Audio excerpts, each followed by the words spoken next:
Hey guys, Paul here from Running Injury Free Revolution. Today I want to just talk about headaches a little bit because again with running, oftentimes people will suffer from headaches at some point in their running career, and you want to start thinking of it from a sort of a total overview perspective, in that you want to start to understand headaches from a muscle perspective. What I like people to understand is their structure. So every runner should be stacked. So head should be over shoulders. So if you ever get a plumb bob through yourself, it should be middle of earlobe through middle of shoulder, and then middle of shoulder through hip, slightly behind the middle of the knee, and then down through your lateral malleolus, the outside of your ankle. So most runners aren't stacked like that. So if I'm actually a little bit forward through here, all of a sudden my whole column is out. That will affect my running technique in that I always talk about you can't initiate from high. So if you're forward, even with your head, your body will follow, and you're going to be very hippy. And Will talks about all the issues that can be involved with that. But if you're getting headaches, it's essential that we start stacking. We get head on shoulders, shoulders on hips. And we want to be aware of the factors of muscle tightness that can cause those types of headaches. So I'll show you that on Ange just now. Okay, so we've got Ange here, and I just want to talk a little bit about muscles because I always think of pain patterns associated with muscles. So some key ones with headaches. Sternocleidomastoid, so if you turn your head away, Ange, see it's coming up through there. It can often be sort of occipital type of headache, can wrap a little bit, and then it can be just facing me around the eyes, so those eye headaches, or it can be frontal, so they'll go through there.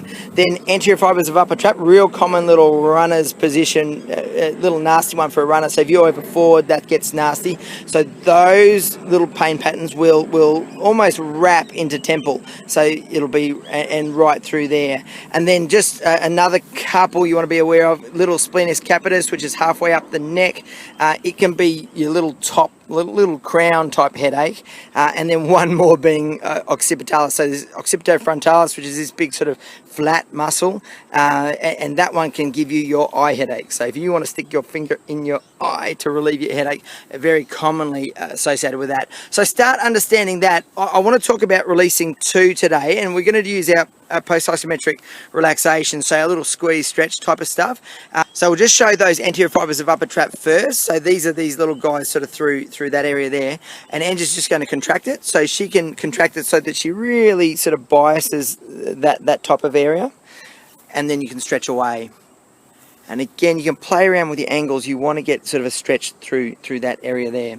Okay, and then same with the back, the little posterior little cervical extensors. So she's pushing back on the 45, holds that for about sort of 8 seconds, and then she can stretch forward. So little almost gentle chin tuck, and then chin looking towards that armpit. Okay, so she's really going to pick up these guys. So Ange can actually do that when she runs as well. So just what you can do if you're running is you can just use the isometric contraction. So just show me an isometric contraction, Ange. So she's really going to contract everything there. She's got upper traps going. She's actually got a cervical extensor, so it's almost just holding it tight like that. So she can contract it like that and then stretch. So do you want to just show that with both of those? So one to the side, one with those little extensors. So contracting it there and then stretching it. Okay, and then just coming back, and she can contract it, no one would even know, and then stretching it down and towards that other armpit. So a really simple thing to do while you run as well. So get used to using those skills while you're running and even after you run as well. Always make sure you do left and right. The neck's not very forgiving if you only do one side. And start to know how to step it up, how to pull it back. If you're a bit sensitive with your neck or your headaches, just use a contraction. And you can do that left, you can do that right, usually about 8 seconds.